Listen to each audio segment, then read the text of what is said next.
On parle de restauration quand quelque chose n'a pas marché. Quand il y a eu une déformation dans ta vie. Quand il y a quelque chose qui est venu qui ne devrait pas être là.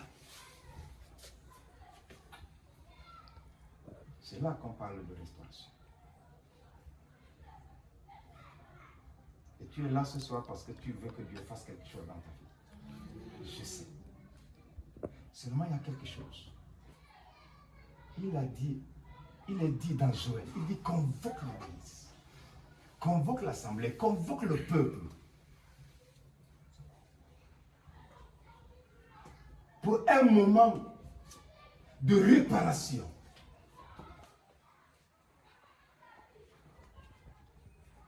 Déchirez vos cœurs.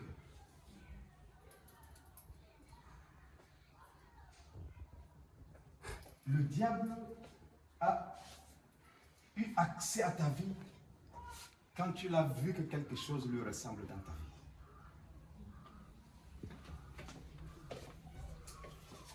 Quand il a vu que tu as obéi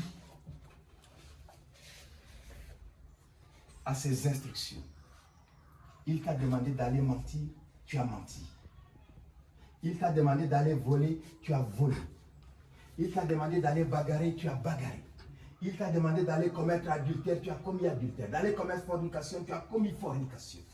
Il t'a parlé et tu as obéi. Et tu sais ce que j'ai appris avec cela? Dès qu'il te demande de faire et tu obéis, il n'est plus là. Vous avez constaté, quand Adam a mangé le fruit, Ève a mangé le fruit, vous avez entendu parler de lui encore après ça? Vous savez pourquoi? Il sait.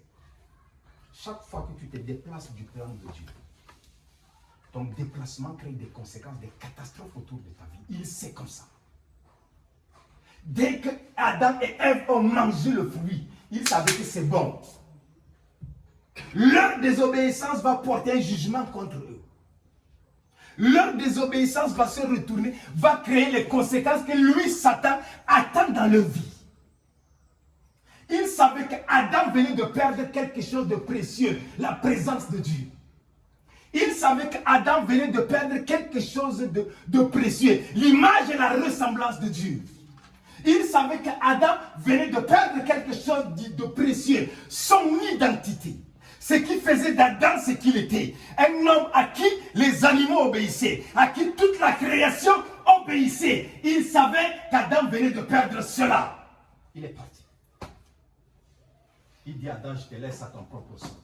Maintenant, tu vas aller te justifier chez la personne qui t'a dit ne fais pas ça. Et tu as fait.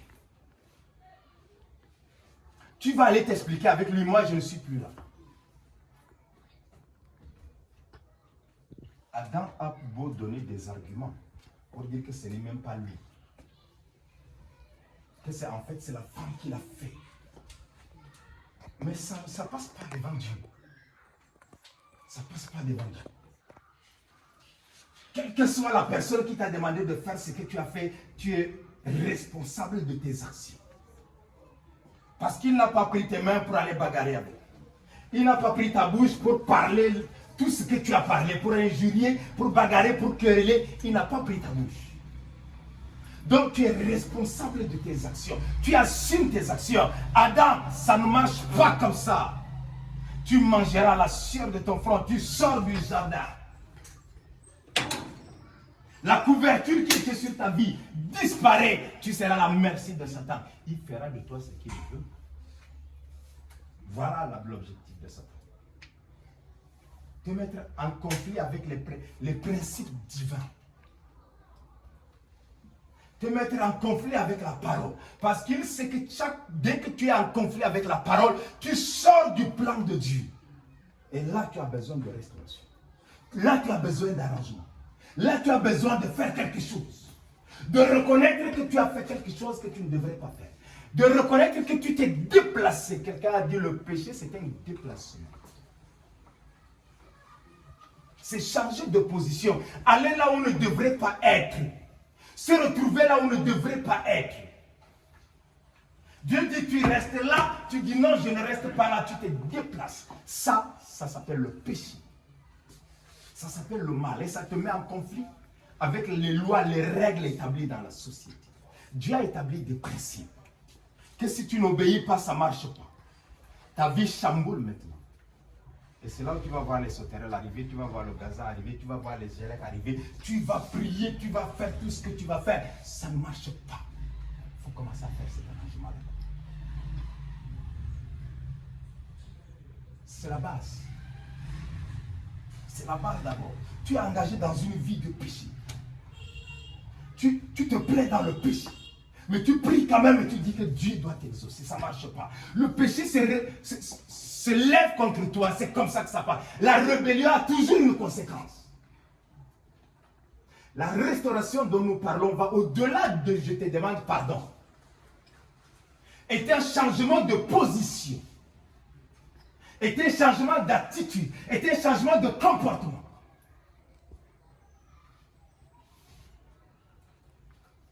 Donc, si tu vas dire à Dieu, je te demande pardon et puis c'est fini, non, c'est pas ça. La restauration veut dire revenir sur le chemin. Revenir sur la voie.